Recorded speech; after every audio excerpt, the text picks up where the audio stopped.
Shalom para sahabat insani yang dikasihi Tuhan. Selamat berjumpa kembali melalui channel Renungan Rohani Insani.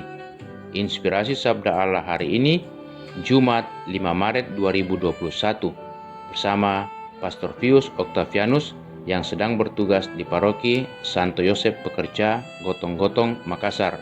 Selamat mendengarkan. Selamat berjumpa kembali para sahabat insani. Saya Pastor Pius Octavianus menjumpai Anda semua di hari yang penuh berkat dan rahmat ini, di hari Jumat 5 Maret ini, pada Jumat pertama pekan ini, di mana kita juga melakukan puasa dan pantang kita. Allah menjumpai kita melalui permenungan hari ini, melalui sabdanya yang menjadi kekuatan kita untuk menjalani puasa dan pantang kita hari ini. Mari kita berdoa mohon berkat Tuhan untuk kehidupan kita hari ini. Dalam nama Bapa, Putra, dan Roh Kudus. Amin. Bapa dalam surga, Engkau mengajarkan kepada kami melalui terang sabdamu bahwa Engkau menganugerahkan kesempatan untuk mengalami kerajaan Allah, agar kami memeliharanya dan menjadi pemenang atas kerajaan yang kanugerahkan itu. Berkati kami ya Tuhan, karena Engkaulah Tuhan kami, kini dan sepanjang masa. Amin. Dalam nama Bapa, Putra, dan Roh Kudus. Amin. Tuhan sertamu. Dan sertamu juga, inilah Injil Yesus Kristus menurut Santo Matius. Dimuliakanlah Tuhan. Dengarlah perumpamaan ini. Ada seorang yang mempunyai kebun anggur. Dia menanam anggur di kebun itu dan membuat pagar di sekelilingnya, dan menggali lubang tempat memeras anggur. Kemudian dia mendirikan menara pengawas. Dia menyewakan kebun anggurnya kepada petani, lalu dia bepergian. Ketika tiba musim panen, pemilik kebun anggur itu mengutus hambanya untuk mengambil buah yang menjadi bagiannya. Tapi para hambanya ditangkap. Ada yang dipukul, ada yang dibunuh, ada yang dilempar batu hingga mati. Lalu pemilik kebun itu menyuruh hamba-hambanya lebih banyak lagi, tapi para petani itu melakukan hal yang sama terhadap hamba-hamba itu. Akhirnya dia mengutus anaknya sendiri. Dengan pikiran mereka pasti menghormati anaknya. Tapi ketika para petani melihat anak pemilik kebun itu, mereka saling berkata, "Dia adalah ahli warisnya, mari kita bunuh dia dan kita ambil warisannya." Mereka menangkap anak itu, melemparnya keluar kebun anggur, dan membunuhnya. Jadi apa yang akan diperbuat pemilik kebun itu? Apabila dia pulang nanti, dia pasti akan membunuh para petani yang jahat itu. Jawab mereka. Dan dia akan menyewakan kepada petani lain yang mau membayar sewanya apabila musim panen tiba. Kata Yesus kepada mereka. Kamu pasti sudah baca dalam kitab suci. Batu yang dibuang oleh tukang-tukang telah menjadi batu penjuru. Inilah yang dilakukan Allah. Betapa indahnya untuk melihat itu. Kerajaan Allah akan diambil dari kamu dan akan diberikan kepada orang yang menghasilkan buah yang layak untuk itu. Orang yang jatuh ke atas batu akan hancur.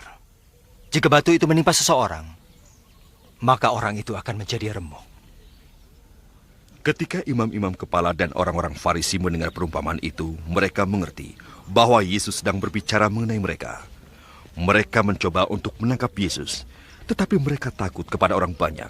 Semua orang percaya bahwa Yesus adalah nabi. Demikianlah Injil Tuhan. Terpujilah Kristus. Ada satu pepatah Bapak Ibu saudara-saudari yang terkasih, sahabat insani, yang sering kita dengarkan bahwa kesempatan untuk berbuat baik hanya datang satu kali. Dan dalam Injil hari ini dikatakan kesempatan, peluang Tuhan berikan kepada kita untuk mengalami kerajaan Allah itu hanya satu kali. Ketika kita mengkhianati kesempatan itu, maka kerajaan Allah itu diambil dari kita dan diberikan kepada orang lain. Saudara-saudara terkasih, dalam Injil hari ini, Yesus memberikan perumpamaan bahwa dalam diri orang-orang Israel, mereka diberi kesempatan untuk menikmati kerajaan Allah. Mereka diberi kesempatan hak privilegi, hak khusus sebagai warga kerajaan Allah, menjadi bangsa yang terpilih, warga yang terpilih, bangsa pilihan Allah, suku pilihan Allah. Mereka punya hak yang luar biasa. Mereka diberi kesempatan yang luar biasa. Mereka mendapatkan hak yang luar biasa sebagai anak Allah, pilihan Allah, bangsa terpilih. Sayang bahwa kesempatan itu mereka tidak gunakan, bahkan mereka menyia-nyiakan kesempatan untuk memiliki kerajaan Allah itu. Hak mereka sebagai bangsa terpilih, mereka tidak buktikan dalam keseharian mereka. Status mereka sebagai anak Allah, mereka tidak buktikan dalam keseharian mereka. Status mereka sebagai bangsa pilihan Allah, mereka tidak buktikan dengan cara hidup sesuai dengan kehendak Allah itu. Bahkan dikatakan di sana, semua orang-orang utusan Allah, mulai dari zaman perjanjian lama, nabi-nabi diutus, para hakim-hakim diutus, semuanya habis dibunuh. Dan akhirnya ketika Yesus, anak tunggal Allah, putra Allah satu-satunya diutus ke dunia, mereka pun hendak membinasakannya dan mereka berhasil membinasakannya. Kesempatan-kesempatan itu, kesempatan yang sangat istimewa itu mereka tidak gunakan. Hak-hak istimewa sebagai bangsa pilihan Allah mereka tidak gunakan.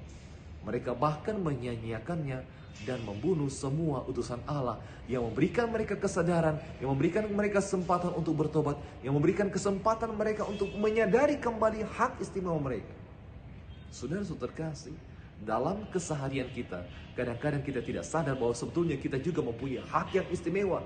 Setiap orang yang telah dibaptis mempunyai hak istimewa karena mereka telah diangkat sebagai anak Allah.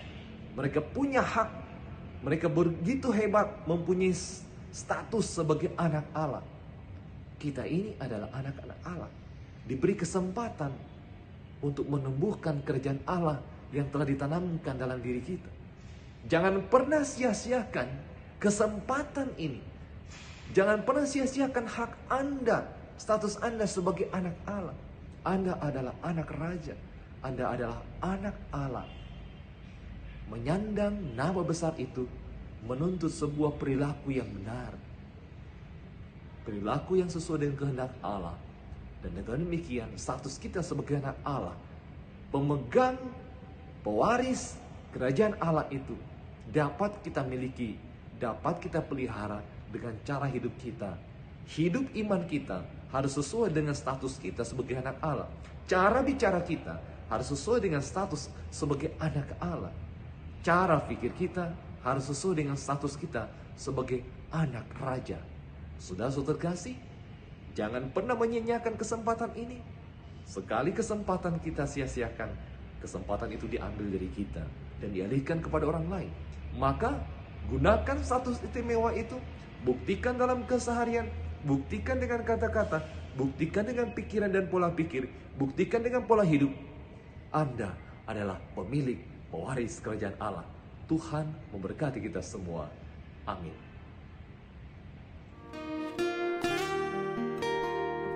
Terima kasih saudara-saudariku yang telah mendengarkan sabda Allah. Saya Pastor Marcel Lolotandung mengucapkan berlimpah terima kasih kepada Pastor Vius Octavianus. Semoga Pastor bersama dengan rekan-rekan imam di paroki serta segenap umat senantiasa diberkati Tuhan dalam setiap aktivitas dan pelayanannya. Amin.